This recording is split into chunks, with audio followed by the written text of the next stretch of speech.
Mis amigos, buenas noches. Hay un pensamiento en el libro de los Hechos, en el capítulo número 26. Hechos de los Apóstoles, capítulo 26, versículo número 14. Y habiendo oído todos nosotros, habiendo caído todos nosotros en tierra, oí una voz que me hablaba y decía en lengua hebrea: Saulo, Saulo, ¿por qué me persigues? Dura cosa te es dar coces contra el aguijón. ¿Qué les parece si nos colocamos en pie y oramos? Querido Padre Celestial, gracias por la oportunidad de reunirnos otra vez para estudiar su palabra. Gracias, Señor, por los ángeles que nos acompañan. Gracias por su Santo Espíritu que nos dirige. Gracias por los amigos y amigas presentes. Gracias por los hermanos y hermanas que hoy apoyan este programa con su presencia. Gracias por todos aquellos y aquellas que nos siguen en cualquier lugar del mundo. Padre amado, permita que su Espíritu Santo hoy nos traiga palabra de vida para la vida eterna. Que las palabras que sean pronunciadas aquí no sean palabras de un hombre, sino las palabras suyas, Señor, para gloria de su nombre y salvación de las almas. Diríjanos, Señor, que cada persona que escuche este mensaje pueda tener una estrecha e íntima comunión con usted, y que el propósito del mismo pueda alcanzarse, que los corazones, Señor, las mentes sean impresionadas, que decidan seguirle a usted y vivir para la gloria de su nombre.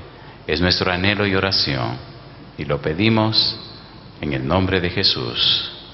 Amén. En la serie Dios te busca, hoy queremos hablar brevemente acerca de la experiencia de un hombre conocido como el apóstol Pablo. Hay una frase que aparece en el versículo 14 del capítulo 26 de los Hechos. Primero es bueno decir que la experiencia del encuentro entre Jesús y Pablo se registra 3 veces en el libro de los Hechos. Número 1, capítulo 9. Número 2, capítulo 22. Y número 3, capítulo 26.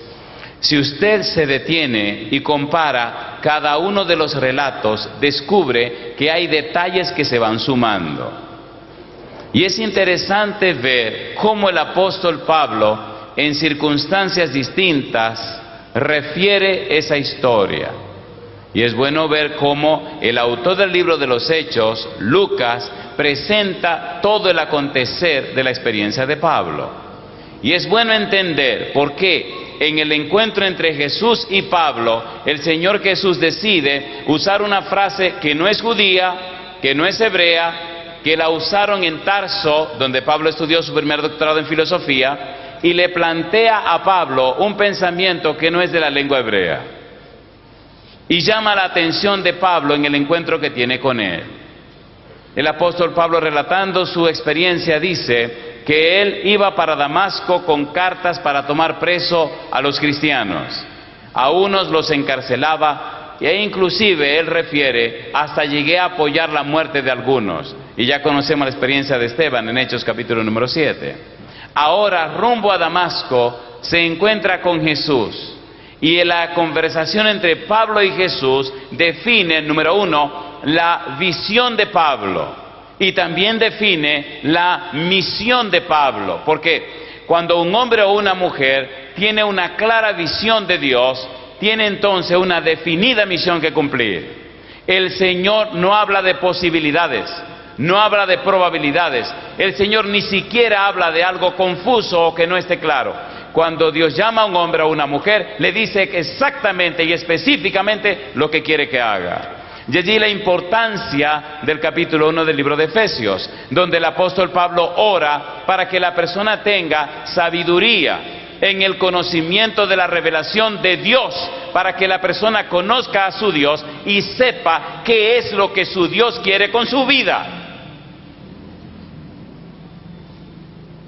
Cuando usted conoce la visión de Dios, cuando usted entiende la misión que Dios tiene para usted, la vida cobra un sentido y un significado que trasciende el mero hecho de hacer cosas, de realizar actividades o de ejecutar acciones. Es algo que va más allá del simple hecho de hacer algo.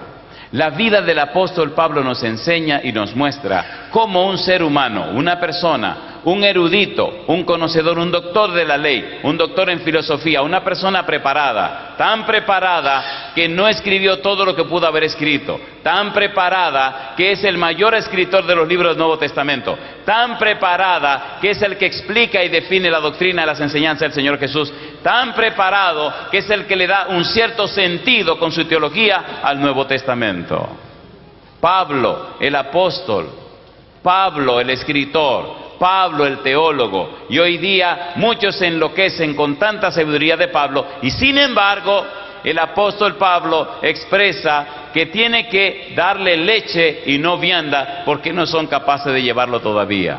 ¿Cuántas cosas se fueron a la tumba con Pablo? ¿Cuánto conocimiento y revelación se fueron a la tumba con este hombre? Asimismo con el Señor Jesús, pero gloria a Dios que prometió el Espíritu Santo para revelarnos las cosas que necesitamos saber. Esta noche queremos hablar de un Pablo que se encontró con Jesús y de un Pablo que entendía su misión. Pero más que Pablo, quisiéramos resaltar la manera como Dios, como Jesús buscó a Pablo y cómo añaden el elemento de Pablo a Ananías y el diálogo entre Jesús y Ananías. Todo ser humano, como Pablo, toda persona, como el apóstol, tiene una clara misión con su vida en la tierra. Hasta que usted no descubre esa misión a través de la visión, su vida carece de mucho sentido y significado. No es lo que usted quiera, es el propósito de Dios para su vida. En el versículo 14 del capítulo 26 aparece la frase: dura cosa te es dar coces contra el aguijón. Es una frase pagana, no es una frase hebrea. El significado de la frase Pablo lo entendió porque se refiere a, en Tarso, cómo una persona se pone a luchar contra los dioses, cómo un ser humano lucha contra aquellos contra los cuales no puede luchar. La idea de Jesús para Pablo es: ¿cómo se te ocurre, muchacho? ¿Cómo te atreves a luchar contra Dios? Que tú no sabes lo que estás haciendo. Y es bueno entender la reacción de Pablo. Cuando Pablo descubre que está luchando contra Jesús, cuando Pablo escucha de los labios de Jesús, cuando Pablo tiene la experiencia con Jesús, cuando Pablo se reúne con Jesús, cuando Pablo tiene la discusión con Jesús, el análisis con Jesús, inmediatamente la vida de Pablo cambia en ese preciso instante. Una sola reunión, una sola entrevista, y aquel perseguidor se convierte de perseguidor a perseguido, y aquel rabino judío se convierte en un discípulo de Jesús, y aquel arrogante y perseguidor hombre de la iglesia se convierte en una persona humilde y sencilla, y aquel miembro del Sanedrín se convierte en un predicador itinerante, y aquel Pablo se convierte nada más y nada menos que en un instrumento de Dios. Me gusta cómo Jesús le da los detalles, pero antes, Hechos capítulo 9, me gusta la conversación de Jesús con Ananías. Leamos, por favor. Hechos capítulo 9, después que se relata la experiencia de Pablo, entonces ocurre lo siguiente. Dice el versículo 10: había entonces en Damasco un discípulo llamado Ananías, a quien el Señor dijo en visión: Ananías. Y él respondió: heme aquí, Señor. Y el Señor le dijo: levántate y ve a la calle que se llama Derecha y busca en casa de Judas a uno llamado Saulo de Tarso, porque he aquí él ora y ha visto en visión a un varón llamado Ananías, que entra y le pone las manos encima para que recobre la vista. Una pregunta para ti: ¿sabe el Señor Jesús dónde vive cada persona en la tierra? ¿Sí o no? ¿Sabe el Señor Jesús dónde vives tú? ¿Sí o no? ¿Sí o no? Si el Señor Jesús sabe dónde vive cada ser humano, entonces Jesús sabe la necesidad de cada persona. ¿Y cómo es posible que un mundo lleno de necesidades, de personas que gritan conocer a Jesús, de personas que anhelan conocer a Dios, de personas que necesitan conocer la palabra, ¿dónde están los Ananías? ¿Dónde están las personas que tienen una comunión tan estrecha con Dios, que son capaces de hablar con Él para ir a atender a las ovejas que andan gritando y necesitando la predicación del Evangelio? ¿Dónde están los Ananías que se entrevistan con Jesús? ¿Dónde están los Ananías que van como herramientas del cielo para suplir las necesidades de los demás? Recuerde que la obra que iba a hacer Pablo, Ananías no la podía hacer. Ninguno de los discípulos hicieron la obra de Pablo. Y ahora Jesús tiene un Ananías en Damasco para decirle a Pablo lo que debe hacer. Alabado sea el nombre de Dios.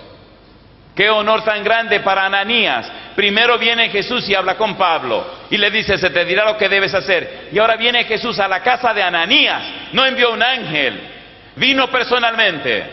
El mismo Jesús visitando a Ananías en su casa para decirle lo que debe hacer. Una de las cosas que los cristianos debemos entender es que el Evangelio no es de hombre, el Evangelio es de Dios. El Evangelio es poder de Dios, el Evangelio es un asunto del cielo, no es asunto de los hombres.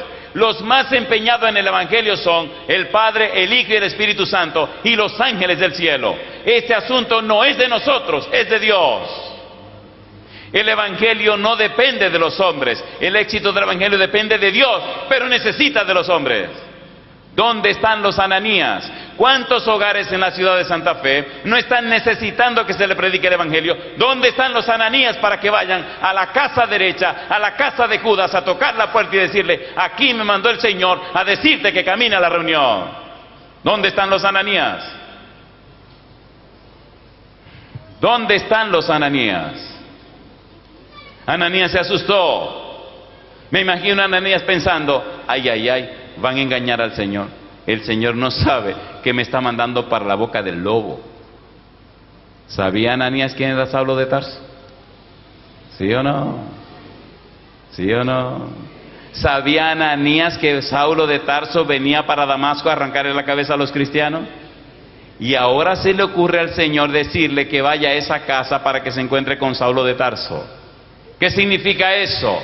Bueno, hay que darle la información a Jesús, porque me parece, dice Ananías, que él no está claro en la información que debe recibir.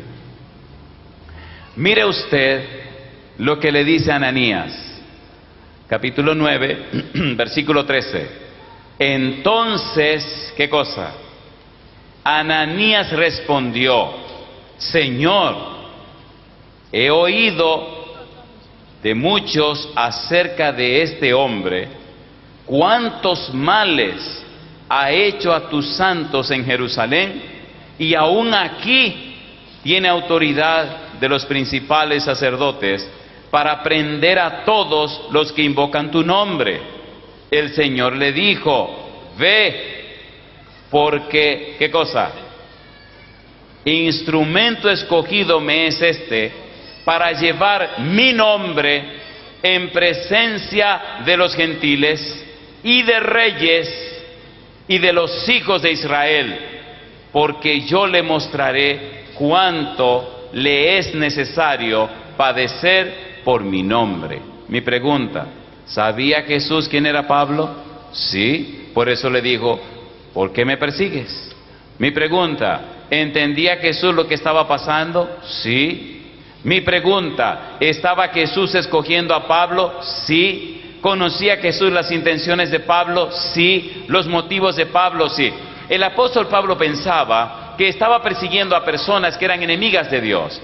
Y cuando se encontró con Jesús y descubrió que estaba persiguiendo a Jesús, automáticamente su mente cambió, sus esquemas cambiaron, sus patrones mentales cambiaron, todo cambió. Y entonces decidió colocarse del lado de Cristo Jesús. Gloria a Dios que el Señor Jesús tenía en Damasco a un Ananías. Y yo te pregunto: ¿te gustaría ser el Ananías de Dios en la ciudad de Santa Fe? ¿A cuánto le gustaría ser el Ananías? A mí me gusta esa cuestión de predicar, pero no me gusta ir donde yo quisiera ir. Me gusta ir donde el Señor quiere que yo vaya. ¿Se entiende, por favor? ¿Se entiende o no se entiende?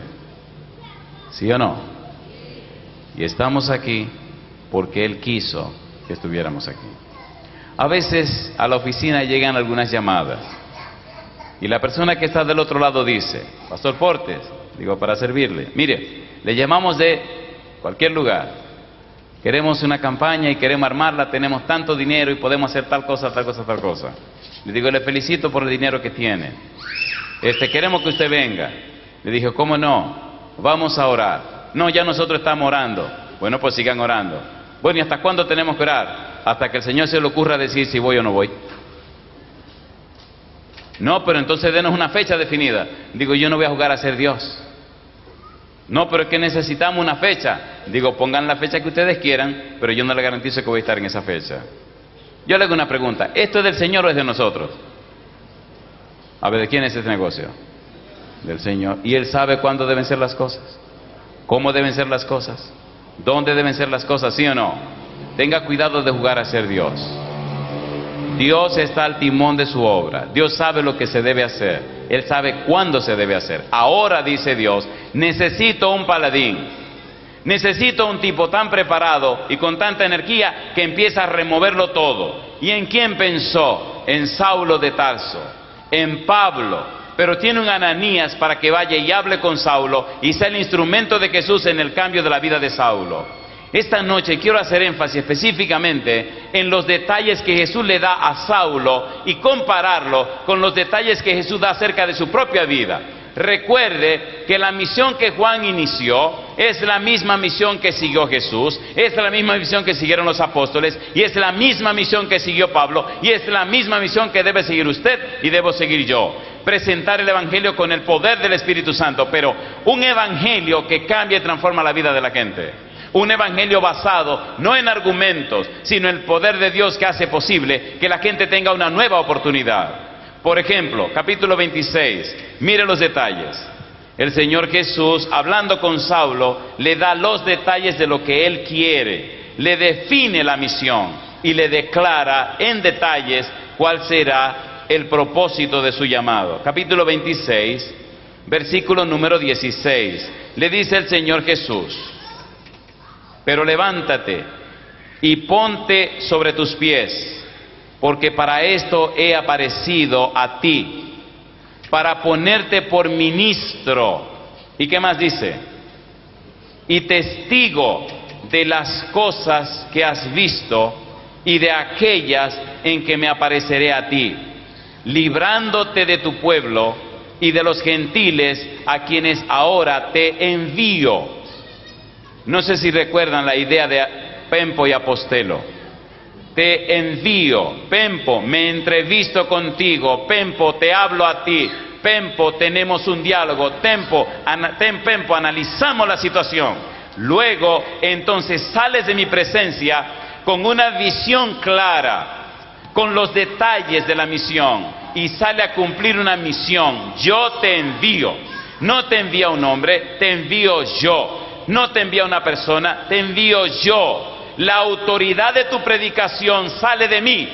El poder que necesitas te lo doy yo. Tú estás representándome a mí. No hay nada que temer. Cuando usted sale de la presencia de Dios, cuando usted va a cumplir la misión de Dios, no tiene nada que temer porque Dios viene con usted. Alabado sea el nombre de Dios. Y es lo que Jesús le está diciendo a Pablo. Hace algunos años trabajaba en la Universidad Adventista Dominicana de mi país. Trabajaba en la Facultad de Educación y en la Facultad de Teología.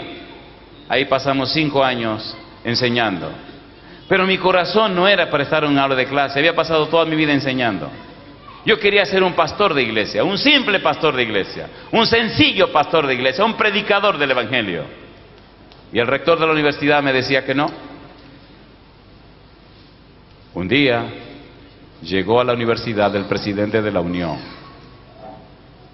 Yo le oraba a Dios: yo no quiero estar en estas 4 paredes enseñándole a estos muchachos, explicándole las cosas, y quién sabe si después no hacen nada de lo que uno le enseña.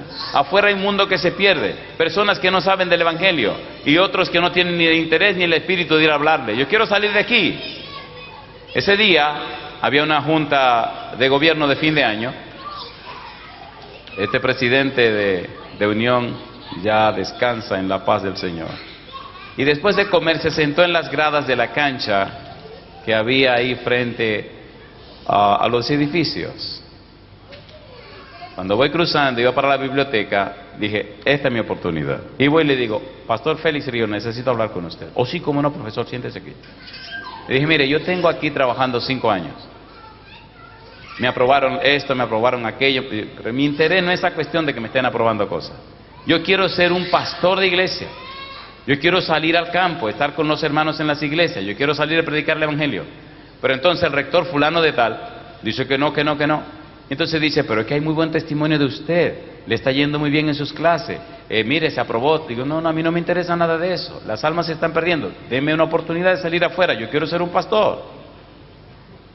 Está bien, ¿qué le parece si lo dejamos salir por 2 años? Le dijo que hagamos un trato, pastor.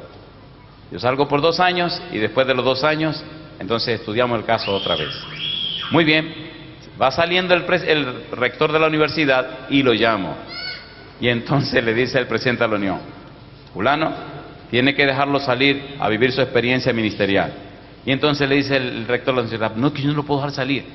Digo, ¿cómo que no? Oiga el otro. Y le dice el presidente de la Unión, tiene que dejarlo salir. Está bien, dice el rector, pero solo va a salir por 2 años. Y yo me río y le digo, no hay problema. Salgo por 2 años y a los 2 años analizamos la situación. Sí, a los 2 años tiene que volver. Bueno, dejemos que pasen los 2 años y hablamos después de volver. Pues salimos, 1991, tenía 31 años. Gracias a Dios tenía todo mi pelo y el pelo era negro. Qué barbaridad, si me hubiera quedado en la universidad hubiera tenido más pelo en la cabeza, pero hubieran menos almas para ir al cielo. Doy gloria a Dios que perdí la cabellera, pero las almas se han entregado a Cristo Jesús. Y oiga qué cosa linda, oiga qué cosa linda. Mi primer distrito era la iglesia de Betel. Recuerde que estamos hablando de la visión y la misión, cómo Cristo le define al hombre o a la mujer que llama lo que tiene y debe hacer. Llegamos a una ciudad que se llama Santiago, a la iglesia de Betel. Cuando llegamos, ustedes saben que en las iglesias hay trigo y cizaña, ¿verdad que lo saben? ¿Lo saben o no lo saben? Y en las iglesias siempre hay pichones de demonios para trastornar todo y acabar con todo. ¿Verdad que lo saben de mí? ¿Sí o no? Siempre hay unos pichones de demonios que están para molestar y fastidiar y que las cosas no se hagan. Pero bendito sea Dios, esos pichones de demonios son necesarios también para que la cosa se ponga más sabrosa. Llego a mi iglesia con el interés de, número 1, dar seminarios sobre dones espirituales, a dar seminarios sobre, número 2, sobre organización de iglesia, administración eclesiástica, sobre todas esas cosas que le enseñaba a los muchachos en la universidad. Pero había un pequeño pichón de demonio en la iglesia, y ojalá que me estén viendo en la República Dominicana.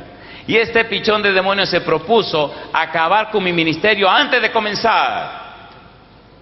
La iglesia no estaba preparada para una campaña evangelística. Ustedes saben que las campañas evangelísticas son como la siembra y la cosecha de los productos, ¿sí o no? ¿Sí o no? Hay que preparar y prepararse, hay que organizar las cosas, hacer los grupos de trabajo, hay que sembrar la semilla, hay que regar la semilla, se toma su tiempo, hay todo un proceso.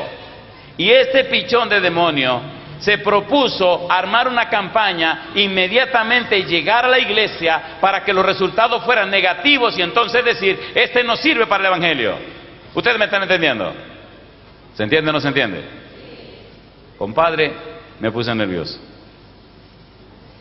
Cuando estamos en la junta, muy ufano, él era el director misionero, dice, bueno, propongo que hagamos una campaña evangelística inmediatamente con el pastor. Le digo, oiga hermano, eso es una locura porque ¿ustedes han preparado la iglesia para una campaña? No.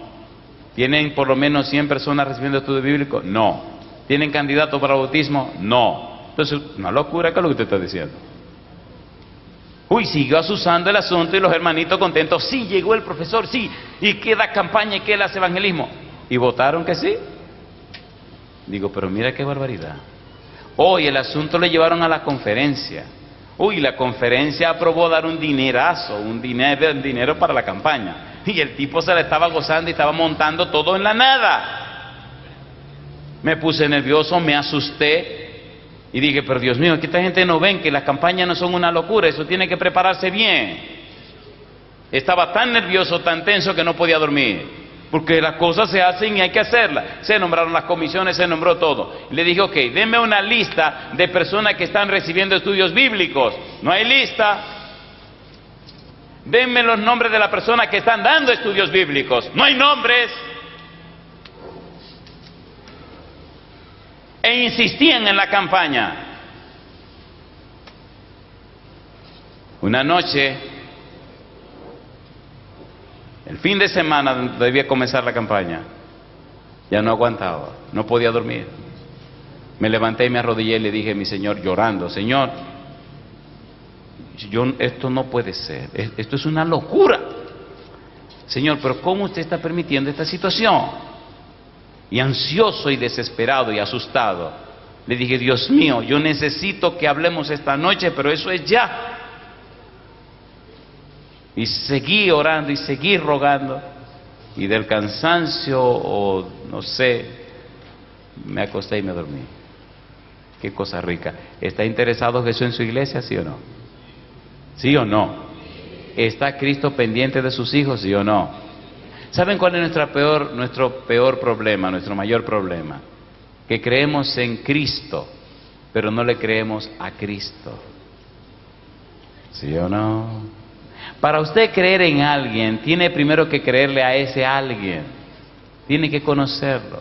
Recuerdo que me dormí esa noche y tuve un sueño maravilloso en la casa donde crecí.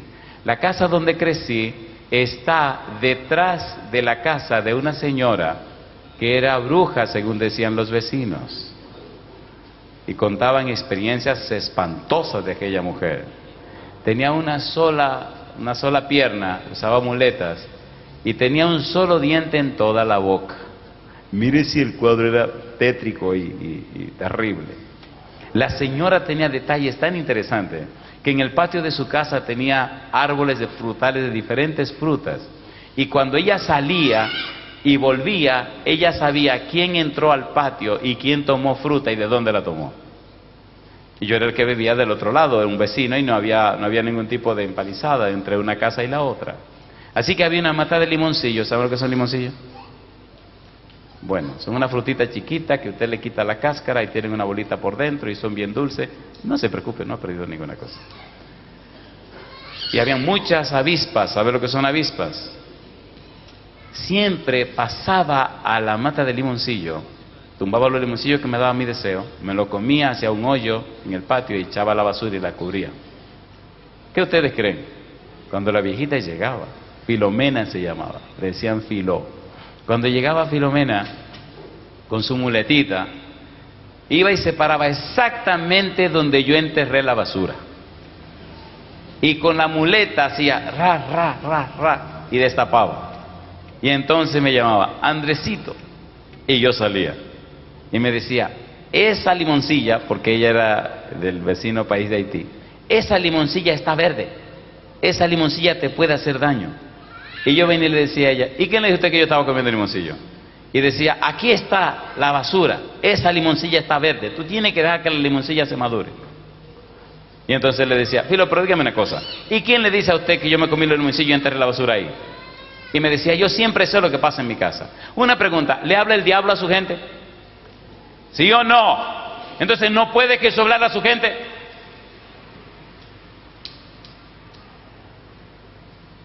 Esa noche me sueño en esa casa y sueño que unas personas vienen a perseguirme. Después que se oyen unos escándalos y unas cosas, yo estoy dentro de la casa, la gente grita afuera, ahí está, vamos a matarlo. La casa era de madera, de repente empiezan a caer como si fueran rocas, como si fueran piedras, pum, pum, pum, pum. Cuando miro por la rendija hacia afuera, veo unas personas inmensamente altas, vestidos con una vestimenta azul cielo, y fuerte así, rubio, fuerte, y la gente corría despavorida. De repente siento que hay alguien dentro de la casa, y cuando me doy la vuelta y miro, hay un personaje de pie, que la cabeza le llega al techo de la casa. Era una casa de esas casas viejas, que tienen un techo en forma de V, invertida, pero bien alto. Y aquel gigante, mi cabeza le da un poquito cerca de la rodilla, un poco más para abajo de la rodilla. Veo este gigantesco, y cuando lo miro, de una vez pienso, digo, bueno, y este será el Señor Jesús. Y cuando lo miro, le digo, pero... Y él me dice, no, Andrés, yo soy número 2. Número 1 está detrás de ti. Y cuando yo oigo que este ángel dice eso, oigo una voz detrás de mí, una voz tan dulce que me dice, Andrés, aquí estoy. Vine. ¿Qué es lo que quieres saber? Cuando yo escuché esa voz tan hermosa, corrí hacia adelante al gigante que tenía y me abracé a sus piernas y empecé a llorar. Le dije, Señor, perdóneme, Señor, y no hallaba qué decir. Me dijo, no te preocupes, no tengas miedo, vamos con la campaña. Ya los ángeles vinieron, tú no estás solo, déjame a mí, yo me encargo. Cosa linda, mamacita. Es un viernes por la noche, al otro día por la mañana, me dijo, Andrés, el director de cantos y la directora de cantos, quítalos de ahí, no quiero que canten. Ve, diles que dije yo que ellos no pueden cantar, que respeten mi iglesia. Como no, me desperté, eran como las 3 de la mañana, me levanté, me di un baño, comencé a cantar, agarré mi Biblia y empecé, loco que amaneciera el día. Llegué a la iglesia tempranito, abrí yo la iglesia, empezó la mañana, y cuando comenzó el servicio de canto, fui y le dije al director de canto, venga para acá.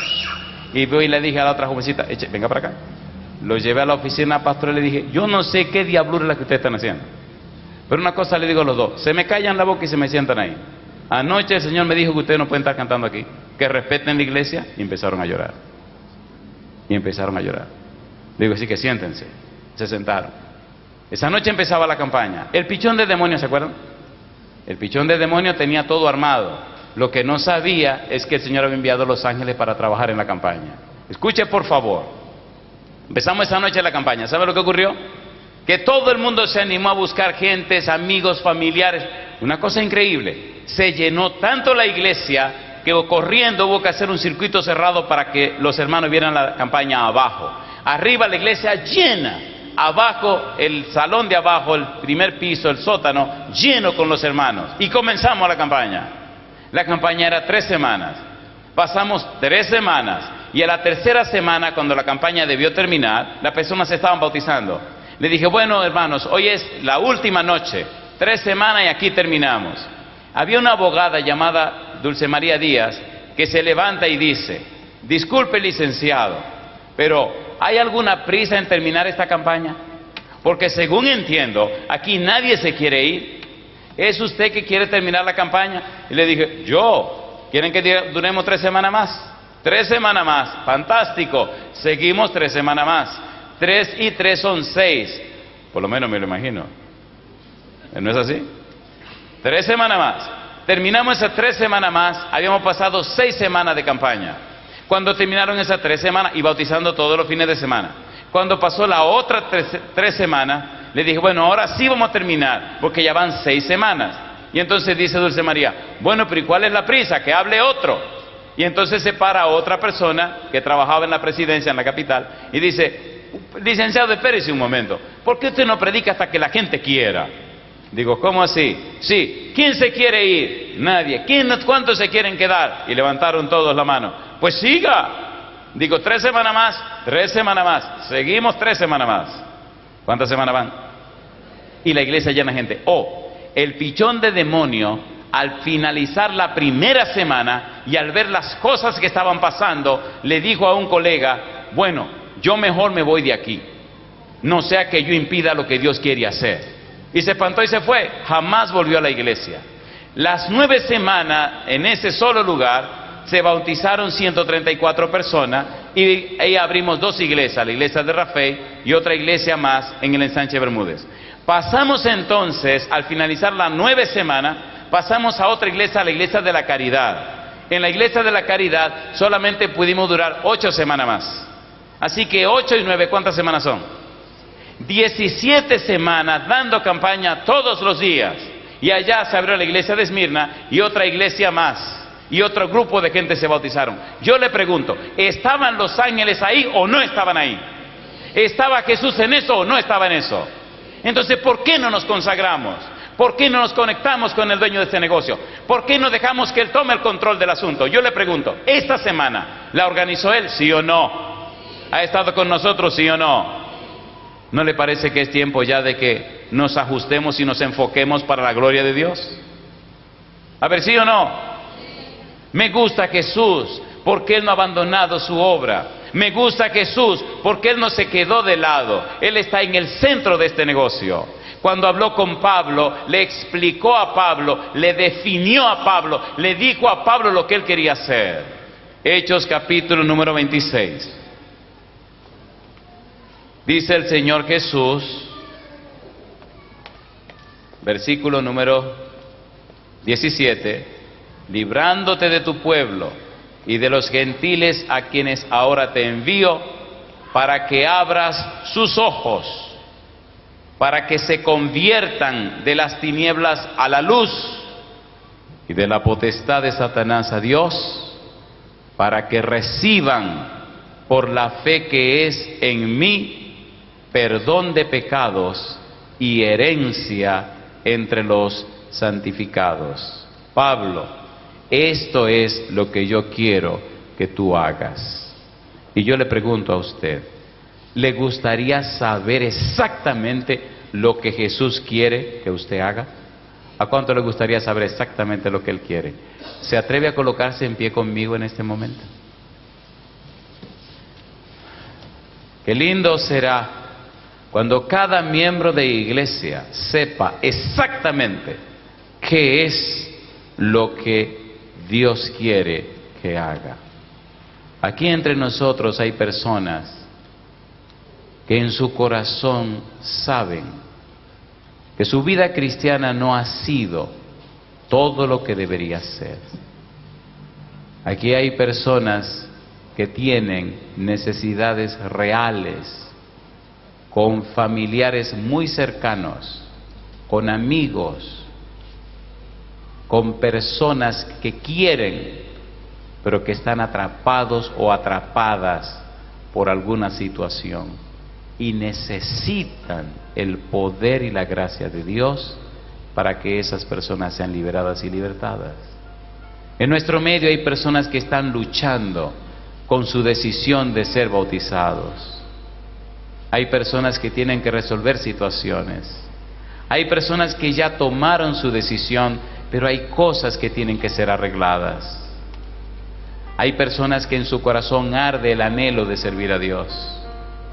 Hay personas que han viajado de lejos para venir este fin de semana con el empeño y el interés de convencer al pastor Portes para que vaya a aquella ciudad a presentar una campaña. Hay otros que se me han acercado y me han dicho, pastor, ¿por qué no se queda una semana más? Otros me están diciendo, estoy orando para que venga un mes completo con su familia. Siento y veo que de alguna manera el Espíritu de Dios está quemando corazones presentes para que se interesen en el santo evangelismo. Veo cómo adultos, jóvenes y niños están enfocados por la gracia de Dios en el cumplimiento de la misión del Señor. Para todos ustedes tengo buenas noticias. El Señor Jesús está pendiente y está presente en el cumplimiento de su voluntad. El Espíritu de Dios está trabajando, pero necesita de cada uno de nosotros. Yo quisiera orar en esta noche en forma muy especial. Ya hicimos pasar adultos, ya hicimos pasar ancianos, ya hicimos pasar jóvenes e inclusive hicimos pasar a los que están en el valle de la decisión. Pero hoy a mí me gustaría hacer una oración muy especial por un equipo de personas de nuestra iglesia que son la mayoría de los miembros de la iglesia. Si este ejército de personas decidieran hoy colocarlo todo en las manos del Señor, les garantizo que Dios haría maravillas. Y me refiero a nuestras queridas mujeres. ¿Verdad que si las mujeres quisieran, ocurrirían cosas maravillosas? ¿Sí o no? Cuando usted llega a una iglesia, ¿qué le gusta? ¿Que le reciba un hombre o que le reciba una mujer? Digan la verdad. ¿Quién le gusta que le reciba? Bueno, yo prefiero que me reciba una dama. Las damas tienen una gracia y un sabor. Dice la sierva de Dios que hay una obra que solo las mujeres podrán hacer. Muchachas, ¿no les parece que debemos orar por ustedes? ¿Cuántas creen que deberíamos orar por ustedes? ¿Se atreven ustedes hoy a consagrarse a Dios? ¿A dedicarse a Dios? ¿Seguro? ¿Cuántas de las damas presentes tienen en este santo evangelio más de 40 años?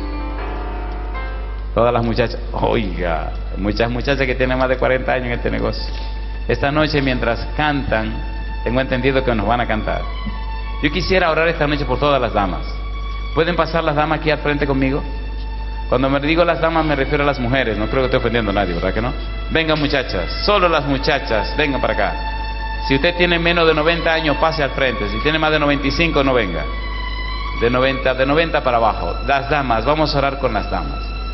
Si entre ustedes aparecen damas, bendito sea Dios, benditas sean las mujeres.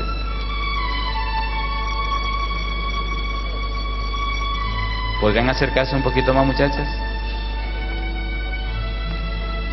¡Qué belleza! Bueno, si ustedes miran para atrás se dan cuenta que este mundo está hecho completamente de mujeres. Cuando lleguemos al cielo, me imagino que le van a decir a los hombres, pónganse en aquel rinconcito. Y a las damas, vengan, llenen el espacio, bendito sea Dios.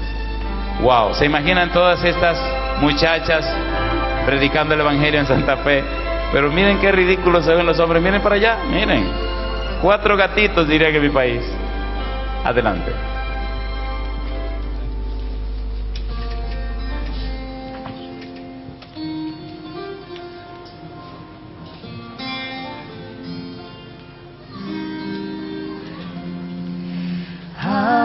Aquel quien la buena obra empezó,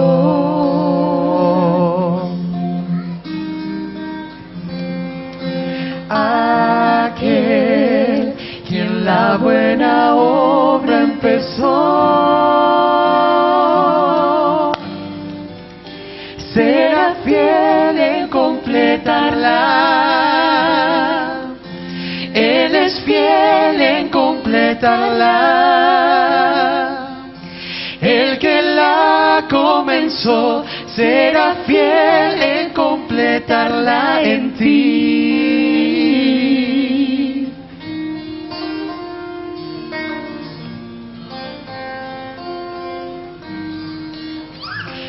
Si la lucha que enfrentas a tu esperanza tornó ya sin paz, oh, de tanto esperar, ya perdiendo tu canción estás.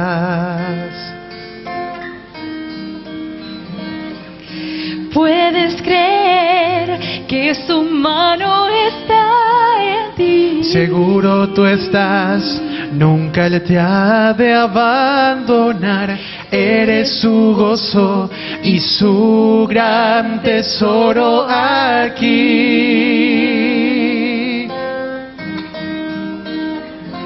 Aquel quien la buena obra empezó.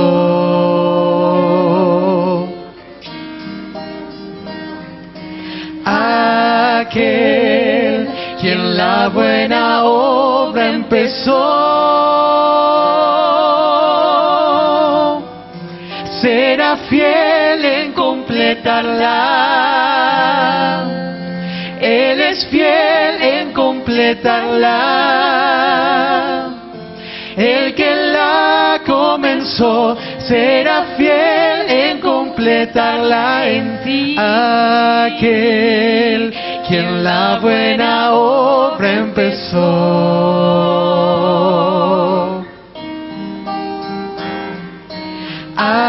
Aquel quien la buena obra empezó, será fiel en completarla. Él es fiel en completarla. El que la comenzó será fiel en completarla en ti.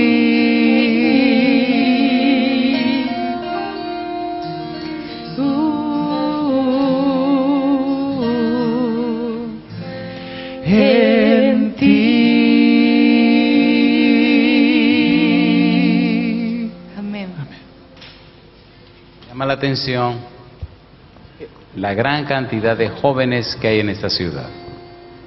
Cuando caminamos por las calles, notamos que hay 5 o 10 jóvenes por cada persona adulta.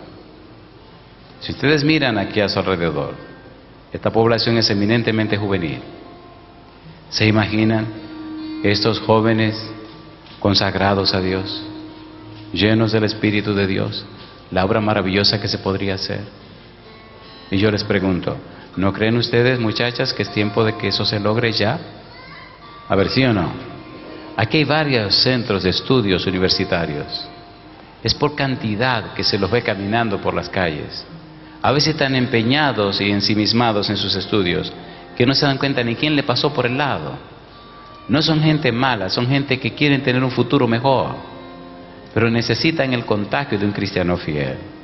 Pienso que si ustedes, queridas, toman la decisión y la iniciativa de preguntarle a Jesús qué debo hacer, Él se lo dirá. También noto que el enemigo ha hecho trabajo muy especial para dañar la vida de ustedes, hacerla sufrir. En esta semana he tenido que orar por personas que tienen cáncer. Mañana tengo que orar por una niña que se llama Alfonsina. Aquí está su papá. Tuvimos un diálogo hoy. La niña tiene cáncer en la médula ósea. Los médicos dicen que ya no se puede hacer nada. Ese padre tiene su corazón transido de dolor.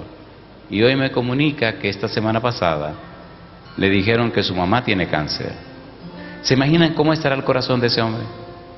Su niña con cáncer en la médula ósea y su mamá con cáncer. Y él está aquí con nosotros esta noche. Él dice, yo no soy religioso, pastor. Yo no soy de ninguna religión. Pero ya los médicos no me pueden ayudar. Me hablaron de venir aquí. Yo sé que ustedes no son de esos que andan haciendo show con asuntos de milagros. Pero si pudieran orar por lo menos. Mañana queremos ir a esa casa. Queremos orar con esa familia. Y yo le pregunto a ustedes, ¿verdad que se le haría menos dolorosa la situación si hubieran damas que apoyaran esas necesidades para orar con esa mujer que tiene esa historia, para orar con esa niña que ya está señalada? Y quién sabe, Dios es soberano. Si aquí mujeres fieles se consagran a Dios y pueden orar por esas enfermas, quién sabe si Dios se la puede entregar. Muchos casos he vivido de enfermedades terminales y he orado a Dios y la persona se sana. Pero ¿verdad que sería más hermoso si la mayoría estuviéramos consagrados a Dios? ¿Entienden por favor lo que estoy diciendo? Hogares divididos, hogares separados, personas abusadas, familias destrozadas, que necesitan mujeres como ustedes, fieles y consagradas con una misión y una clara visión de Dios para darle consuelo, para darle ánimo y aliento, y también para traerla a los pies de Jesús. No soy feminista, tampoco soy machista, pero quiero ser un buen cristiano. Y pienso que esto es un asunto de todos. ¿Es así o no es así? Y que ahora es el tiempo nuestro. Me gustaría orar por ustedes, pero pedirle su permiso para atreverme a decirle a Dios que de hoy en adelante ustedes quieren ser mujeres nuevas, cambiadas y llenas del Espíritu Santo. ¿Puedo pedir eso? ¿Se atreven a colocar sus vidas en las manos del Señor para que haga como Él quiera? ¿Sí o no? Le voy a decir un secreto público.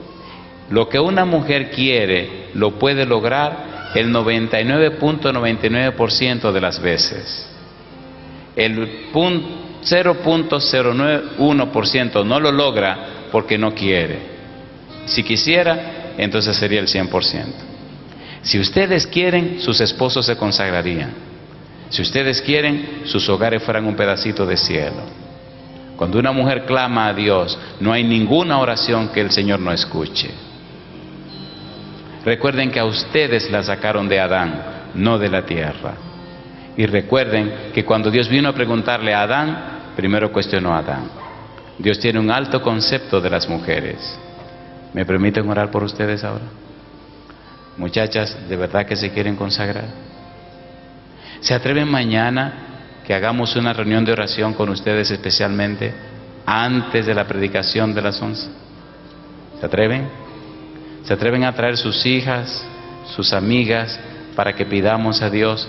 ¿Y quieren que, de alguna manera, 2 o 3 de ustedes quieren ir conmigo para visitar a aquella familia? ¿Se atreven mañana en la tarde que vayamos? ¿Cuántas se atreven a acompañarme? Ay, mamá. Bueno, vamos a escoger 2 o 3 de ustedes. Una dama tiene cáncer. Su hija, los médicos la mandaron a la casa porque no hay salida. Pero Dios es todopoderoso. Querido Padre Celestial, gracias por estas mujeres decididas y entregadas a hacer su voluntad. Gracias, Señor. Muchísimas gracias por la gran oportunidad que nos concede de servirle en la persona de sus hijos. Hoy pedimos la unción de su Espíritu sobre cada una de estas damas presentes. Que desde hoy, Señor, sus mentes sean cambiadas, sus cuerpos sean llenos de su Espíritu bendito y las convierta en embajadoras del cielo, mujeres para Dios, que vivan para la gloria de su nombre y para salvación de las almas. Es nuestro anhelo y oración. En el nombre de Jesús. Amén, Señor. Amén.